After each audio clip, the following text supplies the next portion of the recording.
नमस्कार साथियों, स्वागत है आपका हमारे यूट्यूब चैनल में। साथियों, आज से हम भारतीय अर्थव्यवस्था यानी इंडियन इकोनॉमी की एक नई सीरीज यहाँ पर शुरू करने वाले हैं। साथ ही साथ हम इंडियन इकोनॉमी से रिलेटेड जो भी इम्पोर्टेंट टॉपिक है उनको हम यहाँ पर कवर करेंगे, ताकि आप जिस भी परीक्षा की तैयारी यहाँ पर कर रहे हैं, ठीक है, उसकी तैयारी यहाँ पर आपकी अच्छे तरीके से हो पाए। साथ ही साथ आपको अगर इसका PDF चाहिए तो आप हमारे टेलीग्राम चैनल को यहाँ पर ज्वाइन कर सकते हो। टेलीग्राम चैनल की लिंक नीचे डिस्क्रिप्शन में दी हुई है, वहाँ से आप हमारे टेलीग्राम चैनल को वहाँ पर ज्वाइन कर सकते हो। और टेलीग्राम चैनल में हम डेली कुछ यहाँ पर करवाते हैं। तो चलिए साथियों, शुरू करते हैं आज का सेशन को शुरू करने से पहले सभी साथी एक बार सेशन को लाइक और शेयर ज़रूर कीजिएगा। और यदि इस चैनल पर कोई नया है तो चैनल को सब्सक्राइब ज़रूर कीजिएगा। साथ ही साथ बेल आइकन को प्रेस कीजिएगा, ताकि जैसे हम वीडियो यहाँ से अपलोड करते हैं तो उसका नोटिफिकेशन सबसे पहले आप तक यहाँ पर पहुँच जाएगा। तो सबसे पहले हम समझते हैं इकोनॉमी यानी अर्थव्यवस्था यहाँ पर किसे कहा जाता है। ठीक है, तो इसकी जो परिभाषा होने वाली है वो ये है, जब हम किसी देश को उसकी समस्त आर्थिक क्रियाओं के संदर्भ में परिभाषित करते हैं तो उसे उस देश की क्या है, अर्थव्यवस्था यानी इकोनॉमी यहाँ पर कहा जाता है। ठीक है, किसी भी देश की क्या है, जो समस्त आर्थिक क्रियाएं होती है, ठीक है, उसके संदर्भ में जब हम उसको परिभाषित करते हैं तो उसको यहाँ पर क्या है, अर्थव्यवस्था कहा जाता है किसी भी देश की। तो पहला क्वेश्चन यहाँ पर, अर्थशास्त्र का जनक किसे कहा जाता है? तो किसे कहा जाता है? Adam Smith. ठीक है दोस्तों, जो एडम स्मिथ है उनको क्या है, अर्थशास्त्र का जनक कहा जाता है, फादर ऑफ इकोनॉमिक्स यहाँ पर इनको कहा जाता है। तो यहाँ से दोस्तों हमारे बहुत ही महत्वपूर्ण क्वेश्चन यहाँ पर बनने वाले हैं, जिनकी क्या है आगामी परीक्षाओं में क्या है बनने की यहाँ पर संभावना बन सकती है। ठीक है, तो वीडियो को शुरू से लास्ट तक देखें। दूसरा क्वेश्चन है हमारा, अर्थव्यवस्था की छोटी आर्थिक इकाइयों का अध्ययन अर्थशास्त्र की शाखा के अंतर्गत यहाँ पर किया जाता है। ठीक है दोस्तों, यानी जो छोटी आर्थिक इकाइयाँ होती हैं उनका अध्ययन अर्थशास्त्र की किस ब्रांच या शाखा के तहत यहाँ पर किया जाता है? तो किसके? व्यष्टि अर्थशास्त्र यानी माइक्रो इकोनॉमिक्स जो हमारी होती है उसके अंतर्गत क्या है, छोटी आर्थिक इकाइयों का यहाँ पर अध्ययन किया जाता है। आगे बढ़ते हैं, अगला क्वेश्चन है हमारा, समशिष्ट अर्थशास्त्र को अर्थशास्त्र की एक अलग शाखा के रूप में आरंभ करने का श्रेय किसे दिया जाता है? तो ये दिया जाता है जॉन मेनार्ड किन्स को यहाँ पर इसका श्रेय दिया जाता है। आगे बढ़ते हैं, अगला क्वेश्चन है हमारा, भारतीय अर्थव्यवस्था किस प्रकार की अर्थव्यवस्था यहाँ पर मानी जाती है? ठीक है, तो भारत की जो अर्थव्यवस्था दोस्तों वो क्या है, विकासशील अर्थव्यवस्था मानी जाती है, यानी डेवलपिंग इकोनॉमी। ठीक है, क्योंकि भारत क्या एक विकासशील देश है। ठीक है, आगे बढ़ते हैं, अगला क्वेश्चन हमारा, भारतीय अर्थव्यवस्था की प्रमुख विशेषताएं क्या है? ठीक है, जो भारतीय अर्थव्यवस्था है उसकी मुख्य विशेषताएं क्या है? तो क्या है, कृषि की प्रधानता, प्रति व्यक्ति न्यूनतम आय तथा बढ़ती बेरोजगारी। ठीक है, ये भारतीय अर्थव्यवस्था की क्या है, मुख्य विशेषताएं यहाँ पर है। तो इस प्रकार से हमारे क्वेश्चन एग्जाम में बन सकते हैं। अगला क्वेश्चन है, भारत की अर्थव्यवस्था मिश्रित अर्थव्यवस्था है, यानी भारत की जो अर्थव्यवस्था इकोनॉमी है दोस्तों वो क्या है, मिक्स्ड इकोनॉमी है। ठीक है, जिसमें सार्वजनिक एवं निजी क्षेत्र मिलजुल कर कार्य करते हैं। ठीक है दोस्तों, यानी जो हमारे प्राइवेट सेक्टर होते हैं और गवर्नमेंट सेक्टर होते हैं, ये दोनों क्या है, साथ में मिलजुल करके यहाँ पर कार्य करते हैं। इसलिए भारत की इकोनॉमी को क्या है, एक मिक्स्ड इकोनॉमी यहाँ पर कहा गया है। इस अर्थव्यवस्था में पूंजीवाद एवं समाजवादी दोनों अर्थव्यवस्थाओं की विशेषता पाई जाती है। अगला क्वेश्चन है हमारा, मिश्रित अर्थव्यवस्था की संकल्पना किस अर्थशास्त्री के विचारों से प्रेरित है? यानी भारत में जो क्या है, मिश्रित अर्थव्यवस्था है, एक मिक्स्ड इकोनॉमी है। ठीक है, उसकी जो संकल्पना है किस अर्थशास्त्री के विचारों से प्रेरित है? तो जॉन मेनार्ड किन्स के विचारों से यहाँ पर प्रेरित है। आगे बढ़ते हैं, बंद अर्थव्यवस्था यानी क्लोज्ड इकोनॉमी से क्या आशय है? यानी आयात निर्यात गतिविधियाँ ना होना। ठीक है दोस्तों, यानी जब आयात और निर्यात की गतिविधियाँ नहीं होती है तो उसको हम क्या है, क्लोज्ड इकोनॉमी कहते हैं, यानी बंद अर्थव्यवस्था यहाँ पर उसको हम कह सकते हैं। आगे बढ़ते हैं, अर्थव्यवस्था के क्षेत्र। ठीक है, तो अर्थव्यवस्था के क्षेत्र हैं, पहला है प्राथमिक क्षेत्र जिसको हम प्राइमरी सेक्टर कहते हैं, दूसरा है सेकेंडरी सेक्टर यानी द्वितीयक क्षेत्र, तीसरा है टर्सरी सेक्टर यानी तृतीयक क्षेत्र। ठीक है, तो पहले हम समझेंगे कि प्राइमरी सेक्टर जो हमारा प्राथमिक सेक्टर होता है उसमें कौन कौन से क्षेत्र आते हैं, यानी कृषि एवं कृषि से संबंधित जो भी गतिविधियां होती है वो कौन से सेक्टर में आती है? प्रथम सेक्टर में आती है। ठीक है, इसके अंदर कृषि वानिकी हो गया, हमारा मत्स्य पालन हो गया, खनन हो गया, उत्खनन हो गया। ठीक है दोस्तों, अब आते हैं द्वितीयक क्षेत्र यानी सेकेंडरी सेक्टर पे, यानी औद्योगिक क्षेत्र हो गया हमारे, जैसे निर्माण, विनिर्माण, विद्युत, गैस एवं जलापूर्ति। ठीक है दोस्तों, तीसरा हमारा टर्सरी सेक्टर यानी तृतीयक क्षेत्र, सेवा क्षेत्र, परिवहन एवं संचार, बैंकिंग में बीमा, व्यापार एवं भंडारण, सामाजिक सेवाएं। ठीक है, तो दोस्तों ये तीनों क्या है? अर्थव्यवस्था के एक मूल क्षेत्रक हम इनको कह सकते हैं। यानी कृषि के अंदर हमारे कैसे आते हैं? कच्चे पदार्थ आते हैं। ठीक है, यानी जो हमारा रॉ मटेरियल होता है। ठीक है दोस्तों, जो भी हमारा रॉ मटेरियल होता है दोस्तों, ठीक है, वो क्या है? एक मटेरियल के रूप में कहाँ बनता है? फैक्ट्री में बनता है, हमारे उद्योगों में बनता है, जहाँ पे क्या है? रॉ मटेरियल से किसी भी चीज़ की वस्तु का यहाँ पर निर्माण किया जाता है। जब उस वस्तु का जब निर्माण किया जाता है तो उस वस्तु के क्या है? ठीक है, एक स्थान से दूसरे स्थान तक पहुँचाने के लिए हमें क्या है? हमें जो हमारा टर्सरी सेक्टर होता है उसकी यहाँ पर क्या है? महत्वपूर्ण भूमिका होती है। ठीक है, उसके अंतर्गत जो हमारा तृतीयक क्षेत्र है उसके अंतर्गत हमारा परिवहन आता है। ठीक है, तो इन वस्तुओं को एक स्थान से दूसरे स्थान पर कौन पहुँचेगा? जो हमारे टर्सरी सेक्टर के अंतर्गत जो भी हमारी वो आते हैं वो वहाँ पर उनको पहुँचाते हैं। ठीक है दोस्तों, आगे बढ़ते हैं। अगला क्वेश्चन है हमारा, वर्ष 2011-19 के मध्य कृषि उद्योग तथा सेवा में किस क्षेत्र की वृद्धि दर निरंतर बढ़ी है? तो सेवा क्षेत्र में उसकी क्या है? निरंतर यहाँ पर वृद्धि बढ़ी है। आगे बढ़ते हैं। अगला क्वेश्चन है हमारा, अर्थव्यवस्था में उच्च स्तरीय निर्माण लेने वाले संस्थानों को किस क्षेत्र के अंतर्गत शामिल किया जाता है? तो पंचम क्षेत्र के अंतर्गत इनको क्या यहाँ पर शामिल किया जाता है। आगे बढ़ते हैं। अगला क्वेश्चन है हमारा, अर्थशास्त्र के क्षेत्र में प्रथम नोबेल पुरस्कार किस वर्ष प्रदान किया गया था? ठीक है दोस्तों, यानी ये पूछ रहा है, ठीक है, अर्थशास्त्र के क्षेत्र में, अर्थशास्त्र के फील्ड में क्या है? प्रथम नोबेल पुरस्कार किस वर्ष प्रदान किया गया था? तो ये किया गया था 1969 के से। आगे बढ़ते हैं। अगला क्वेश्चन है, अर्थशास्त्र में नोबेल पुरस्कार प्राप्त करने वाले भारतीय मूल के प्रथम व्यक्ति कौन थे? यानी भारतीय मूल के प्रथम व्यक्ति कौन थे जिन्हें क्या है? अर्थशास्त्र के क्षेत्र में हमें नोबेल पुरस्कार दिया गया। तो अमर्त्य सेन को यहाँ पर क्या है? प्रथम नोबेल पुरस्कार दिया गया था। ठीक है, आगे बढ़ते हैं। अगला क्वेश्चन है हमारा, अर्थशास्त्र का नोबेल प्राप्त करने वाले अभिजीत बनर्जी भारतीय मूल के दूसरे व्यक्ति हैं। ठीक है दोस्तों, तो दोस्तों भारतीय मूल की क्या है? ठीक है, अर्थशास्त्र के क्षेत्र में दूसरा नोबेल पुरस्कार पाने वाले व्यक्ति कौन है? अभिजीत बनर्जी। इससे पहले किसने पाया था? अमर्त्य सेन ने यहाँ पर इनको मिला था। दूसरा है जिनेवा पुरस्कार वर्ष 2019 में उनकी पत्नी एस्थर डुप्लो तथा अमेरिकी मूल की माइकल क्रेमर के साथ संयुक्त रूप से वैश्विक गरीबी उन्मूलन में प्रयोगात्मक दृष्टिकोण हेतु यहाँ पर इनको क्या है? नोबेल पुरस्कार यहाँ पर दिया गया था। आगे बढ़ते हैं। अगला क्वेश्चन है हमारा, राष्ट्रीय आय और प्रति व्यक्ति आय एक निर्धारित स्तर से ऊपर पाई जाती है। ठीक है दोस्तों, विकसित अर्थव्यवस्था में, यानी दोस्तों जो विकसित अर्थव्यवस्था होती है, डेवलप्ड इकोनॉमी जो दोस्तों होती है, जैसे किसकी है? अमेरिका की है, रूस की है, ठीक है, और चाइना की है। ये इनकी जो अर्थव्यवस्था दोस्तों ये कैसी है? Developed economy. ठीक है दोस्तों, तो विकसित अर्थव्यवस्था जो होती है दोस्तों, ठीक है, उसमें क्या होता है? जो राष्ट्रीय आय होती है दोस्तों और प्रति व्यक्ति आय होती है एक निर्धारित स्तर से यहाँ पर ऊपर पाई जाती है। ठीक है, आगे बढ़ते अगला क्वेश्चन हमारा, हस्तक्षेप के सिद्धांत का प्रतिपादन किसने किया था? ठीक है, तो किसने किया था? एडम स्मिथ ने।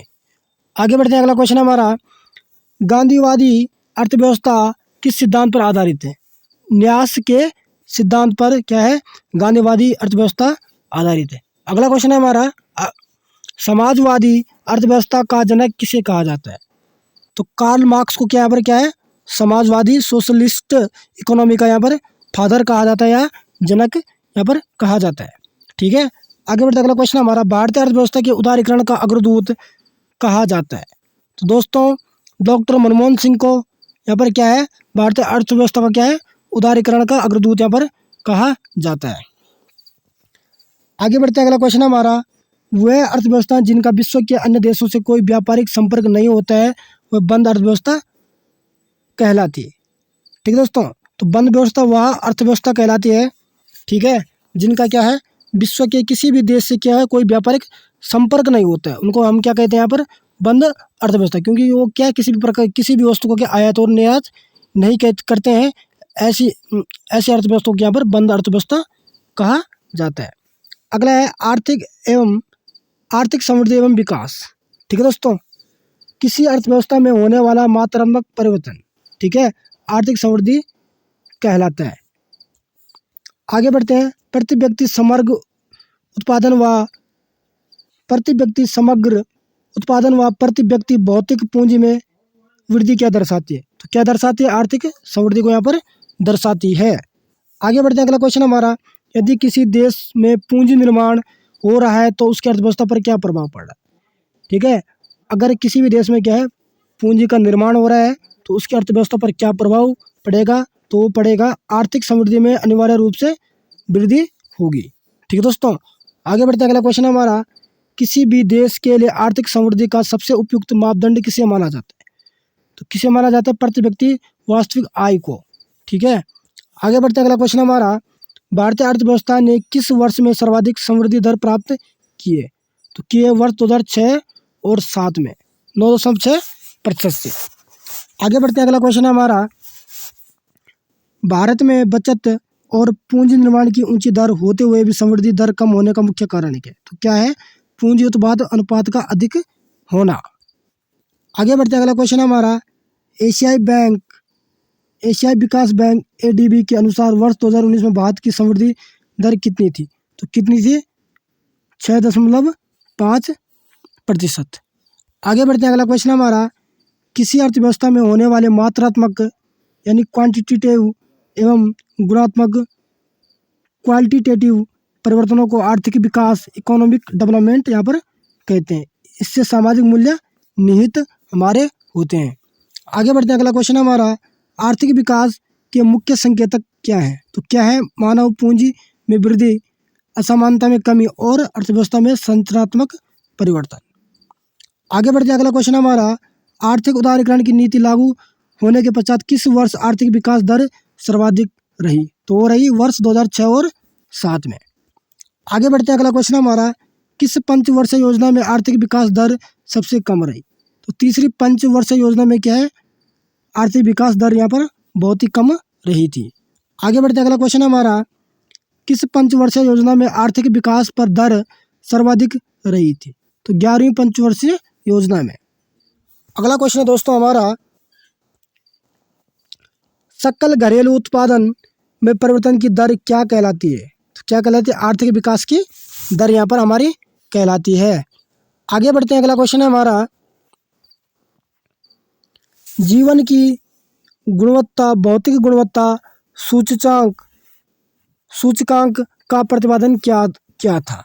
तो मॉरिस ने यहाँ पर क्या है वर्ष 1976 में क्या है जीवन की भौतिक गुणवत्ता सूचकांक का यहाँ पर प्रतिपादन किया था।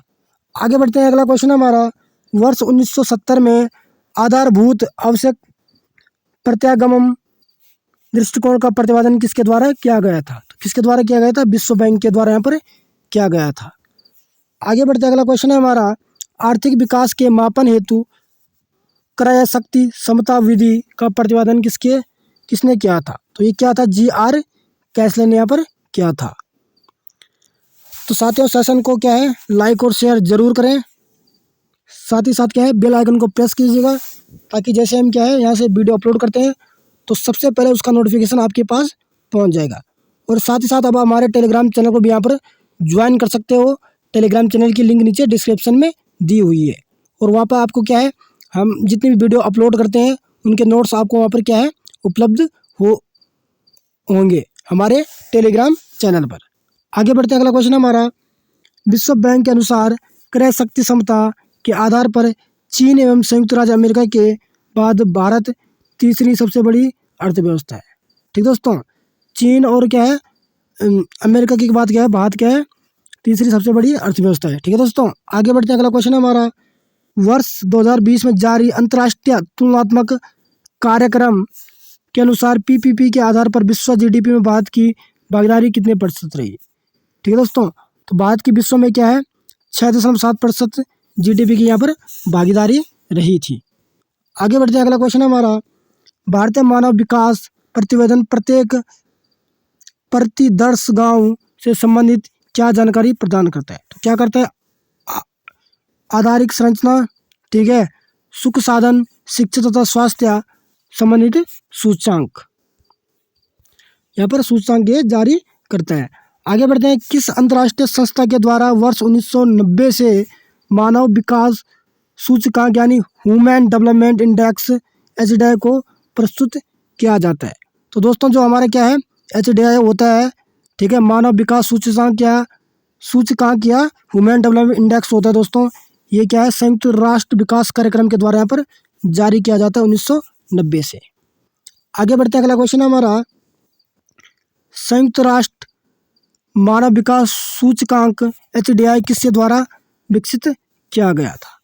तो ये क्या गया था, महबूब उल हक के द्वारा यहाँ पर इसको जारी यानी विकसित किया गया था।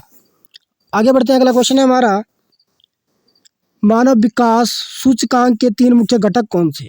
यानी जो ह्यूमन डेवलपमेंट इंडेक्स है दोस्तों, उसके 3 मुख्य कंपोनेंट क्या है? ठीक है दोस्तों, तो क्या क्या है, जीवन प्रत्याशा, शैक्षिक स्तर, प्रति व्यक्ति सकल घरेलू उत्पाद। ठीक है दोस्तों, ये उसकी क्या है, मुख्य 3 घटक है, कंपोनेंट है।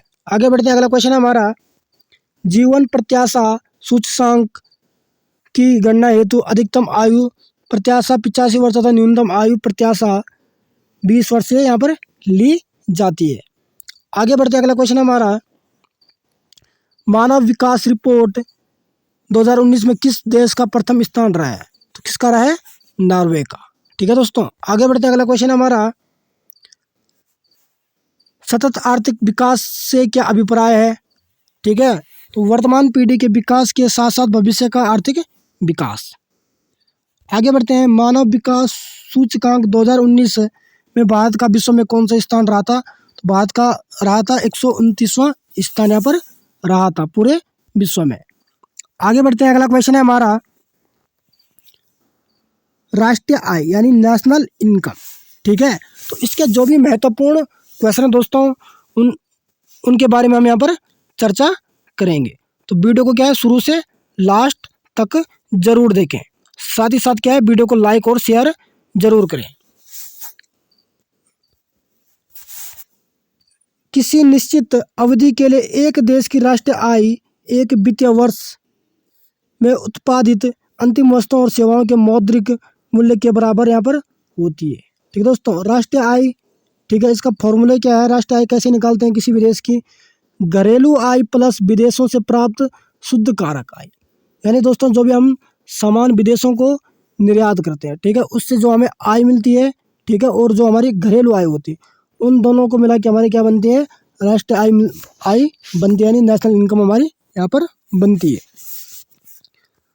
आगे बढ़ते हैं, राष्ट्रीय आय लेखा प्रणाली का जन्मदाता किसे कहा जाता है?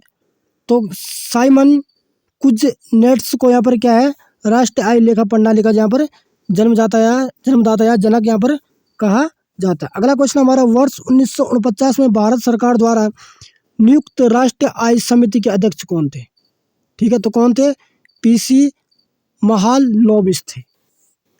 आगे बढ़ते हैं, अगला क्वेश्चन हमारा, भारत में प्रति व्यक्ति आय में वृद्धि की दर मंद होने का मुख्य कारण क्या है? तो क्या उच्च पूंजी उत्पाद अनुपात एवं जनसंख्या वृद्धि की ऊंची दर है। आगे बढ़ते हैं, अगला क्वेश्चन हमारा, भारत में अर्थव्यवस्था का कौन सा क्षेत्र बचत सर्वाधिक योगदान करते हैं? तो घरेलू जो हमारा क्षेत्र होता है। आगे बढ़ते हैं, अगला क्वेश्चन हमारा, भारत की घरेलू बचतों में सर्वाधिक हिस्सा किसका है? तो किसका है? भौतिक परिसंपत्तियों का। ठीक है दोस्तों, जो हमारी फिजिकल एसेट्स होते हैं, ठीक है, उनका यहाँ पर क्या है, बहुत बड़ा हिस्सा है। आगे बढ़ते अगला क्वेश्चन है हमारा, वर्तमान में भारत के किस राज्य में प्रति व्यक्ति आय सबसे कम है? तो बिहार जो राज्य है दोस्तों, वहाँ पे क्या है, प्रति व्यक्ति आय सबसे कम यहाँ पर देखने को मिलती है। अगला क्वेश्चन है हमारा, भारत में सर्वप्रथम राष्ट्रीय आय की गणना का प्रयास दादा भाई नौरोजी द्वारा वर्ष 1963 में यहाँ पर किया गया था। दोस्तों 1867 में क्या है, दादा भाई जो नौरोजी थी उनके द्वारा क्या है, सर्वप्रथम क्या है, भारत की राष्ट्रीय आय की गणना का यहाँ पर प्रयास किया गया उनके द्वारा। ठीक है, इन्होंने अपनी पुस्तक poverty and unBritish rule in India में प्रति व्यक्ति आय 20 रुपये बताई थी। ठीक है दोस्तों, जो दादा भाई नौरोजी दोस्तों उनकी एक पुस्तक है, कौन सी है, poverty and unBritish rule in India.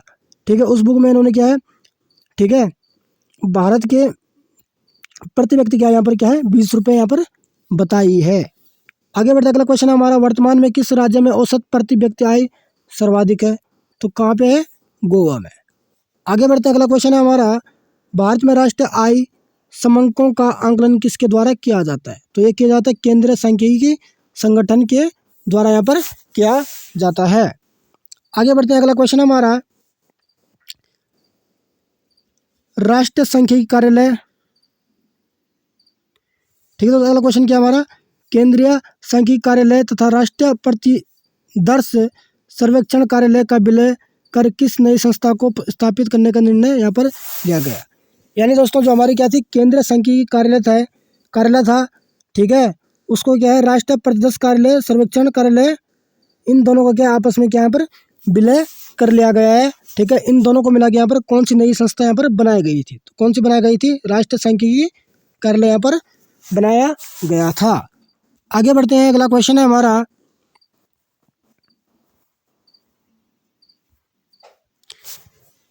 Hindu वृद्धि दर किससे संबंधित है? तो हिंदू वृद्धि दर जो है दोस्तों, हिंदू ग्रोथ रेट जो है दोस्तों, वो क्या राष्ट्रीय आय से यहाँ पर संबंधित है। आगे बढ़ते हैं, MCA 21 मिशन मोड प्रोजेक्ट किस केंद्रीय मंत्रालय द्वारा आरंभ किया गया था? यानी दोस्तों जो क्या है मिशन मोड प्रोजेक्ट 21 था दोस्तों, ठीक है, उसको क्या है कंपनी मामलों के मंत्रालय द्वारा यहाँ पर क्या है आरंभ किया गया था। आगे बढ़ते हैं, अगला क्वेश्चन हमारा, एक खुली अर्थव्यवस्था यानी ओपन इकोनॉमी जो होती है, ठीक है, उसमें क्या है अर्थव्यवस्था की राष्ट्रीय आय से क्या तात्पर्य है? ठीक दोस्तों, तो क्या है C+I+G+X-M।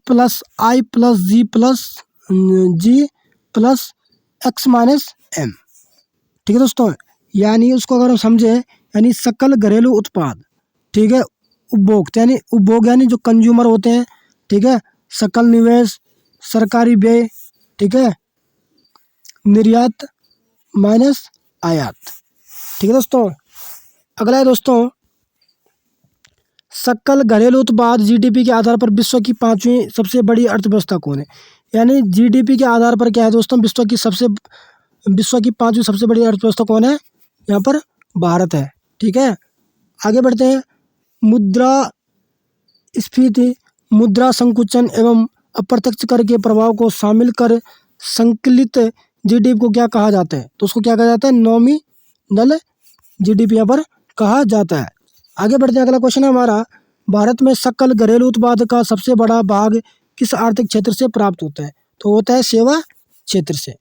आगे बढ़ते हैं, अगला क्वेश्चन है हमारा, वर्तमान में भारतीय अर्थव्यवस्था के लिए घरेलू बचत की औसत दर कितनी आंकलित की गई है?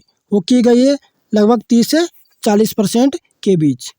आगे बढ़ते हैं, अगला क्वेश्चन हमारा, सकल राष्ट्रीय उत्पाद यानी ग्रोस नेशनल प्रोडक्ट GNP क्या है? तो क्या है राष्ट्रीय उत्पाद का मूल्य मापन। आगे बढ़ते हैं, अगला क्वेश्चन हमारा, राष्ट्रीय प्रतिदर्श सर्वेक्षण संगठन की स्थापना किस वर्ष की गई थी? तो 1950 में इसकी स्थापना यहाँ पर की गई थी। अगला क्वेश्चन है हमारा, राष्ट्रीय सांख्यिकी आयोग की स्थापना किस समिति की अनुशंसा पर स्वीकार की गई थी? तो श्री रंगराजन समिति की अनुशंसा पर यहाँ पर क्या है राष्ट्रीय सांख्यिकी आयोग की को स्वीकार यहाँ पर किया गया था। अगला क्वेश्चन हमारा, GDP आंकड़ों में आधार वर्ष 2004-05 को बदल कर कौन सा नया आधार वर्ष कर दिया गया? तो वर्ष 2011-12। अगला क्वेश्चन हमारा है, केंद्रीय सांख्यिकी कार्यालय द्वारा राष्ट्रीय आय की गणना के लिए आधार वर्ष 2011-12 से बदलकर वर्ष 2017-18 करने का यहाँ पर प्रस्ताव किया गया है। तो दोस्तों अगर वीडियो पसंद आए तो वीडियो को लाइक और शेयर जरूर करें। साथ ही साथ अगर चैनल पर आप नए हो तो चैनल को सब्सक्राइब जरूर कीजिएगा और बेल आइकन को प्रेस कीजिएगा ताकि जैसे हम वीडियो अपलोड करते हैं तो उसका नोटिफिकेशन सबसे पहले आप तक पहुंच जाए। और साथ ही साथ दोस्तों आप हमारे यहाँ पर टेलीग्राम चैनल को भी ज्वाइन कर सकते हो। ठीक है, टेलीग्राम चैनल की लिंक नीचे डिस्क्रिप्शन में यहाँ पर दी गई है, वहाँ से आप क्या हमारे टेलीग्राम को चैनल को यहाँ पर ज्वाइन कर सकते हो।